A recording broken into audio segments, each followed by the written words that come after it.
There are many issues that, like a thread, tie us all together. We all feel the rising costs and want to be safe. Most important issues for me coming up in the election is. But there are other issues that only some Americans truly understand. And in this episode, we will shine a light on them. From the struggles of long COVID. It's too much. To the future of financial help for those struggling to find childcare. This is The Race. We're in Jackson, Mississippi, where the city's water treatment plant failed earlier this year and left thousands of people without running water. Now, as of today, the city's boil water notice has been lifted. The governor says the water here is safe to drink. But we have found that the water crisis, long-term, is far from over. We're so desensitized to the water issue to where it's probably more of a huger issue outside of Jackson than it is here. What I found unique at Ryan Portis's barber shop is in the basket by the door. When I see like all this like bottled water, I mean, are you using water out of the tap or? Okay, so right now I do use water out of the tap to wash our hands. I'll do a shave, a hot towel shave, where I put a hot towel on their face, and I will steam it. So we use this bottled water to steam the towels. Jackson is no longer under a citywide boil water advisory.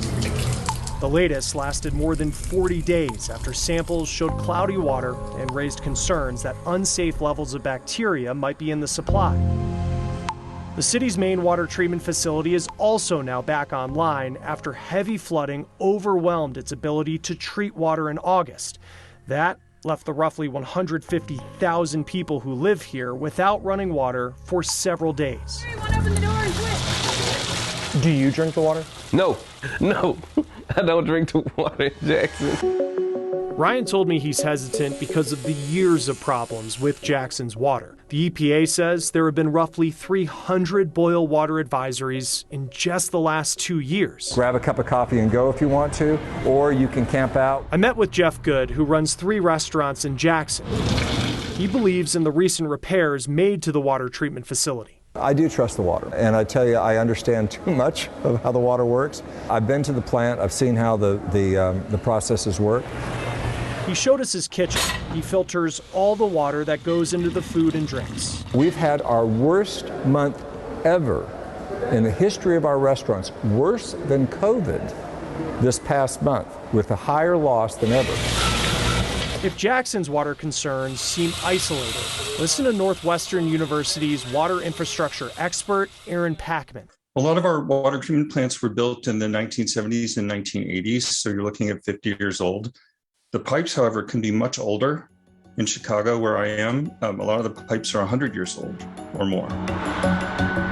He's concerned about other cities like Jackson, which have seen their population decline in recent decades, shrinking the tax base that can keep up with the costs of maintaining water systems. The core challenge is most people just don't realize the effort and the cost and the investment required to get clean, safe water to their home. Ongoing, we need to figure out as a community how this is going to operate. Jackson's mayor and Mississippi's governor are at odds over who will oversee the city's water system going forward. The federal government has launched a civil rights investigation into whether state leaders used federal money in a way that discriminated against this majority black city. Those in Jackson we spoke with hope, whatever the plan, it unlocks the potential of a city they say may be down, but not out. Being Jackson, you have a love that no one can explain for it when you're here. It has a hold of you. Ahora póngalo aquí.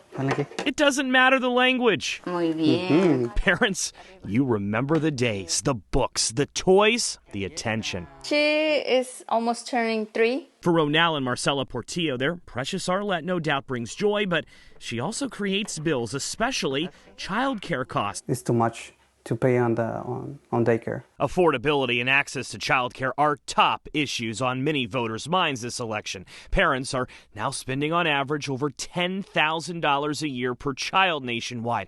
Costs outpaced inflation last year. One reason there are 90,000 fewer childcare workers today than there was prior to the pandemic. Many rural areas lack options altogether. I have a passion for children. Cassandra Hall is a childcare worker who is in the process of opening up her own daycare in Las Vegas. We met up to better understand why there's such a shortage. How much would a teacher and instructor get paid? You would make less than $30,000 a year. For instance, during our visit, Cassandra was getting ready for a state inspection, which she says she has to pay for out of pocket, an expense that has to be passed on to parents eventually. In the current Congress, Democrats and Republicans have surprisingly agreed on some ways to solve the child care conundrum going forward, although no vote was ever taken. There was bipartisan agreement to expand the Child Care and Development Block Grant to cover more families. There was even some movement to cap out-of-pocket costs at 7% of most families' incomes, as well as a push to fund more child care centers and improve pay. But there remains key disagreements as we get closer to the election over income qualifications, pay increases for child care workers, and the total amount of taxpayer money that should be spent. Democrats generally want more funding to cover more families. As for the Portillos, they just hope voters take a look at each party's platform. I have a friend that he was telling me, hey, I gotta pay $15 an hour and my pay is $20. How can I afford, all my paycheck is going through that? In Las Vegas, I'm Joe St. George. We'll take a look at the new push to help seniors stay independent for longer and the impact it could have on our entire nation. Next on The Race.